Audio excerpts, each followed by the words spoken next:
Naam. Amahoro y'Imana abane namwe nshuti bene data bavandimwe barebyi bayisilamu namwe mutari abayisilamu.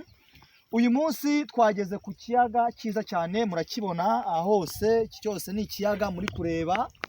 Ni ikiyaga ariko uyu munsi nagira ngo tuze kuganira ku magambo y'Uwiteka Allah subhanahu wa ta'ala. Intumwa y'Imana Muhammad sallallahu alaihi wasallam yaratubwiye ngo iyo mwene Adamu apfuye, iyo mwene Adamu apfuye, ese muvandimwe murebyi uribaza ko nawe uzapfa hano ku isi? Ndibaza ko nanjye ko nzapfa. Ariko rero bavandimwe, iyo mwene Adamu apfuye akamara gupfa, nagira ngo tuze kurebera hamwe ibikorwa bye yakoze birahagarara.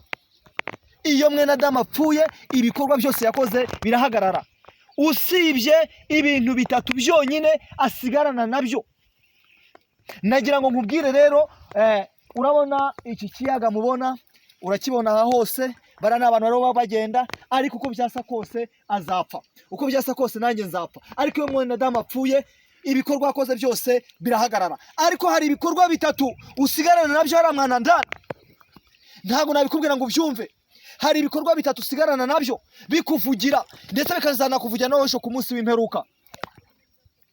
Igikorwa cya mbere kizakuvugira hari mwana ndani uri cyangwa se ku munsi w'imperuka, ubumenyi watanze, ubumenyi bufite imbaraga, ubumenyi bufite ireme.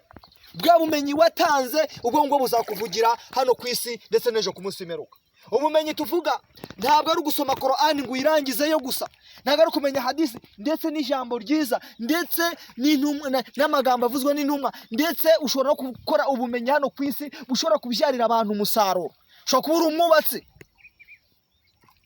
ushobora kuba uri umubaji, ushobora kuba ukora imirimo igiye itandukanye. Ubwo bumenyi warangiza ukabwigisha abandi bantu.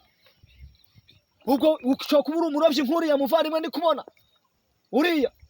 Ariko ubwo bumenyi igihe uzaba uri mwana ndani buzakuro. Ariko cyane cyane by'umwihariko wa muntu wamenye idini ya Islam, wa muntu wamenye ko Allah subhanahu wa ta'ala asumba byose, wa muntu yamara kugira ubwo bumenyi, ubwo bumenyi wasize wigishije abantu Qur'ani, wigishije abantu hadithi, wigishije abantu imvugo zavuzwe n'abantu bagiye batandukanye, icyo gihe bakaza kwibukiraho kuba duhaye izo hadithi. Mwana ndani bavandimwe bantu mutwumva, ubwo bumenyi watanze Allah subhanahu wa ta'ala nibyo uzasigarana. Ikindi cya kabiri, umwana wabyaye, uriya mwana wabyaye iyo wamusize ku isi, wamara kumusira ku isi, wamara gupfa, aragenda uko agiye gusari, uko wamutoje gusari, uko wamutoje gusenga. Iyo yamaze gusari, yarashoje gusari, arapfukama agasaba idua ati ya Rabbi, ya Allah, nagira ngo umbabarire unyorohereze umubyeyi wanjye. Umwana wawe wamureze ute muvandimwe muntu? Ariko abana b'iki gihe bamwe bigize ibirara, abana b'iki gihe bamwe bigize indakoreka. Mumenye ko ijuru ry'ababyeyi, ijuru ry'umwana riri munsi y'ibirenge by'ababyeyi. Bana mutwumva, namwe bantu mutureba, turagira ngo umubyeyi ni ikintu gikomeye cyane. Ndetse rero icyo kintu kizagusigasira hari mwana ndani no ku munsi w'imperuka, wa muntu yabyaye umwana. Ariko abana bawe bameze bate? Reba umwana wa mbere, reba umwana wa kabiri, reba umwana, ese wamutoshe gusari? Ese numara gupfa, numara gutabaruka, ninde azagusomera idua muvandimwe? Ninde azagusomera ubusabe? Azavuga ati ya Allah, yewe mana yanjye, dore tugeze hano turagusaba ko umubyeyi wanjye ari asinziriye uzamworohereza. Ariko abafite abana bari kuri Qur'an, ese wabigishije Qur'an? Barakubwira ubu hari amashuri ya Qur'an, ese murigisha abantu Qur'an koko? Ese urigisha abantu hadisi koko? Ahubwo abana bacu babaye iki? Babaye ibirara. Nubona rero upfuye udasize umwana, ugomba kugusabira cyangwa se ugomba gusoma idua imbere y'Uwiteka Allah subhanahu wa ta'ala, uzamenye yuko ari ikibazo. Dore hano turi mu mazi, murayabona? Aya ni amazi, iki ni ikiyaga. Uri muri basa ngo ese iki kiyaga ngo nuko akada? Aya ni amazi, aya iki ni ikiyaga. Ubu ndenze hano kagera hariya nahita ngwamo.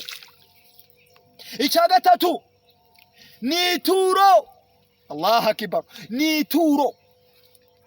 Ituro watanze rihoraho.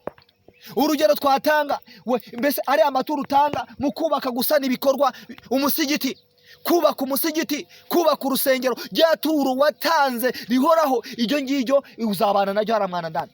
Iyo mwene Adamu rero apfuye, ibikorwa byose birahagarara, usibye ibyo bintu bingahe? Ibyo bitatu. Ituro uwatanze rihoraho, umwana wigishije Qur'ani yarangira akagusomera iduwa.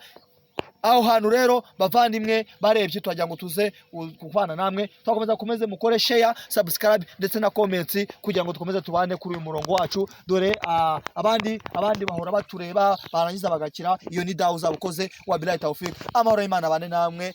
Assalamu alaikum wa rahmatullahi wa barakatuh. Amahoro y'Imana abane namwe.